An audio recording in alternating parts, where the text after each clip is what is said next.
नमस्कार साथियों, आज हम पंचकर्म के अंदर एक क्वेश्चन लेकर आए हैं। बहुत ही ज़्यादा इम्पोर्टेंट है और इस क्वेश्चन का आंसर आपको किस तरीके से लिखना है, कैसे लिखना है, कितने पेजों में लिखना है, वो सारी बातें हम आज करने वाले हैं। ठीक है, तो आपका क्वेश्चन क्या है? क्वेश्चन है आपका, स्वेदन किसे कहते हैं? ठीक है, स्वेदन किसे कहते हैं? स्वेदन की गुण, योग्य अयोग्य, रोग व रोगी लिखते हुए निराग्नि स्वेद का वर्णन कीजिए। ठीक है, ये आपका क्वेश्चन है। तो इसका आंसर आपको कैसे लिखना है? ठीक है, इसके अंदर बात करेंगे। मान लो ये क्वेश्चन आपके एग्जाम के अंदर आ गया है ना? तो इसका आंसर आपको कैसे देना है? स्वेदन किसे कहते हैं? सबके पहले आपको स्वेदन की परिभाषा देनी है। ठीक है, स्वेदन के गुण आपको बताने हैं, इसके योग्य अयोग्य रोगी बताने हैं, है ना? और निराग्नि स्वेद का आपको वर्णन करना है। तो सबके पहले हम स्वेदन की परिभाषा देखेंगे।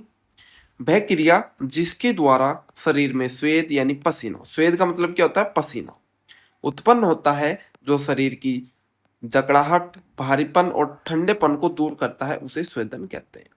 ठीक है, वह क्रिया जिसके द्वारा शरीर में क्या उत्पन्न होता है? पसीना या स्वेद उत्पन्न होता है, और जिससे क्या होता है कि जिससे जकड़ाहट, भारीपन और ठंडेपन को दूर करता है पसीना। ठीक है, इसे ही स्वेदन कहते हैं। ठीक है, इसके बाद में हम देखेंगे स्वेदन के गुण। स्वेदन के कौन कौन से गुण हैं? स्वेदन के निम्न गुण हैं। ये स्वेद उत्पन्न करता है। स्वेदन करने से क्या होता है? स्वेद उत्पन्न होता है, यानी पसीना उत्पन्न होता है। ठीक है, शरीर की शीतलता का नाश करता है, यानी शरीर यदि ठंडा है तो उसका नाश हो जाएगा, शरीर गर्म हो जाता है। ठीक है, स्वेदन करने से शरीर गर्म हो जाता है, ठंडेपन का नाश हो जाता है। निद्रा नाशक होता है, स्वेदन करने पर निद्रा नहीं आती है। स्तब्धता का नाश होता है। ठीक है, शरीर के भारीपन को दूर करता है। दोषों का शोधन करता है। स्वेदन क्या करता है? दोषों का शोधन करता है। अग्नि को प्रदीप्त करता है, यदि किसी की अग्नि मंद पड़ी है तो वो प्रदीप्त हो जाएगी। अंगों में मृदुता लाता है, किसी के अंग जो है जकड़े हुए हैं तो उनमें मृदुता आ जाएगी, जकड़ाहट दूर हो जाएगी। हार के प्रति रुचि होती है, और बात का नियमित होती है, बात नियमित होती है। ठीक है, तो ये थे हमने 10 जो है इसके हमने यहाँ पर गुण देखे हैं, है ना? तो आपकी जो एग्जाम बुक आएगी, एग्जाम कॉपी आएगी, उसके अंदर आप यहाँ तक आपका एक पेज कंप्लीट भर जाएगा, कंपलसरी है। ठीक है, एक पेज आपका कंप्लीट हो गया, कम से कम बता रहा हूँ, एक पेज तो भरेगा ही भरेगा। इसके बाद में हम बात करेंगे स्वेदन के योग्य रोग एवं रोगी। ठीक है, तो स्वेदन के योग्य रोग एवं रोगी कौन कौन से हैं? तो स्वेदन किन किन व्यक्तियों का करना चाहिए, इसका मतलब है कि स्वेदन किन किन व्यक्तियों का करना चाहिए, है ना? तो जिनको श्वास की बीमारी है उनका भी कर देते हैं। ठीक है, श्वास, कास, हिक्का, प्रतिशय, श्रेयशूल, अंग गौरव, एकांगवात, सर्वांगवात, विबंध, कर्णशूल, मूत्रकृच्छ, अंगमर्द, अर्बुद, ग्रंथि, शोथ और आमदोष। तो ये तो है योग्य। इन सब का क्या करना चाहिए? इन सब का हम स्वेदन कर सकते हैं। और किनका स्वेदन नहीं करना चाहिए अब देखेंगे। अयोग्य रोग एवं रोगी, जिसमें स्वेदन नहीं करते हैं।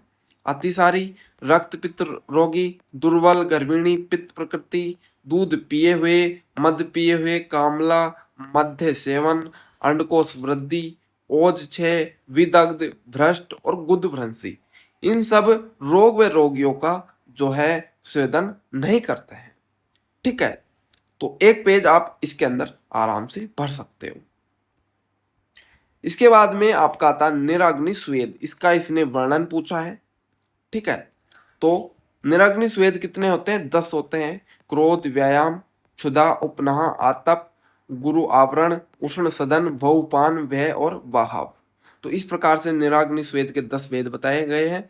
अब इसकी डिटेल देखेंगे। उसने बोला है कि इसका वर्णन कीजिए, निराग्नि स्वेद का वर्णन कीजिए। तो वर्णन कैसे करेंगे? इस तरीके से वर्णन करें। क्रोध लिखेंगे, मनुष्य को क्रोधित करवाकर जो पसीना लाया जाता है वह क्रोध स्वेदन है।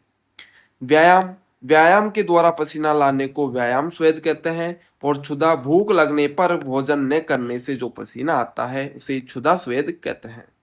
उपनाह, अग्नि के संपर्क में आए बिना ही औषध द्रव्यों के लेप करने से जो पसीना लाया जाता है इसे उपनाह कहते हैं। देखिए ये सब जो है पसीने लाने की विधियां है, ये जो हम निराग्नि स्वेद पढ़ रहे हैं वो स्वेदन कैसे करेंगे, किस तरीके से जो पसीना लाया जा सकता है, उन सब की विधियां। देखिए क्रोध से भी पसीना आता है व्यक्ति के अंदर, व्यायाम करेगा तो पसीना आएगा, क्षुधा क्षुधा यानी भूख लगने पर भोजन नहीं करता है तो पसीना आता है, ठीक है। उपनाह यानी अग्नि के संपर्क में नहीं लाते हैं लेकिन औषध द्रव्यों का लेप करते हैं, जिससे क्या हो जाता है, पसीना आ जाता है। सब कोई भी देख लो, किसी भी उठाकर देख लो, सब में पसीना लाने का प्रयास किया जाएगा। स्वेदन का अर्थ ही पसीना लाना होता है, ठीक है।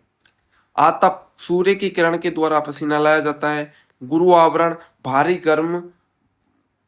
गर्म प्रकार के कंबल को ओढ़कर जो पसीना लाया जाता है उसे गुरु आवरण कहते हैं।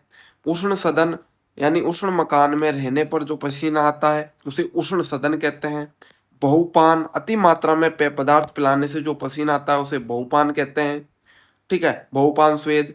और बह भय की स्थिति में नाड़ी तंत्र उत्तेजित होकर स्वेद ग्रंथियों को प्रभावित करता है, जिससे पसीना आता है तो भय स्वेद हो जाएगा। और अंतिम है बहाव या आहाव स्वेद, यानी खेलने से या फिर कुश्ती युद्ध से जो पसीना आता है उसे बहाव स्वेद कहते हैं। तो निराग्नि स्वेद में आप आराम से 2 पेज भर दोगे आपकी एग्जाम कॉपी के, ठीक है। और 1 पेज आपने यहाँ पर योग्य में भर दिया और 1 पेज आपने भर दिया स्वेदन के गुण और स्वेद की परिभाषा में। तो आपके कॉफी के 4 पेज भी कंप्लीट हो गए और आपने आंसर भी बड़ी अच्छे तरीके से लिखा है, बिल्कुल शॉर्ट में लिखा है और एग्जामिनर आपके इसमें नंबर भी नहीं काट सकता।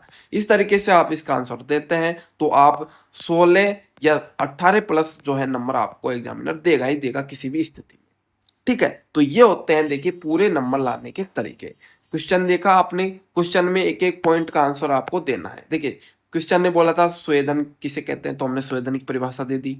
उसके बाद में स्वेदन के स्वेदन के गुण, तो हमने स्वेदन के 10 गुण यहाँ पर बता दिए, ठीक है। फिर इसने पूछा योग्य और अयोग्य रोग एवं रोगी, तो हमने यहाँ पर योग्य और अयोग्य रोग एवं रोगी जो है इसके हमने बता दिए। इसके बाद में इसने पूछा कि निराग्नि स्वेद का वर्णन कीजिए, तो हमने निराग्नि स्वेद है उसका हमने यहाँ पर 10 प्रकार का होता है, हमने सारा इसका वर्णन यहाँ पर कर दिया।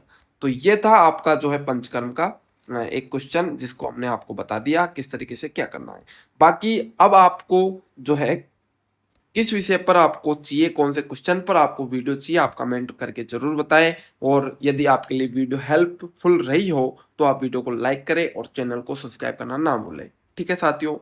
मिलते हैं एक नई वीडियो के अंदर। आपको कमेंट करके बताना है किस टॉपिक पर जो है आप नेक्स्ट वीडियो आपके लिए लानी है।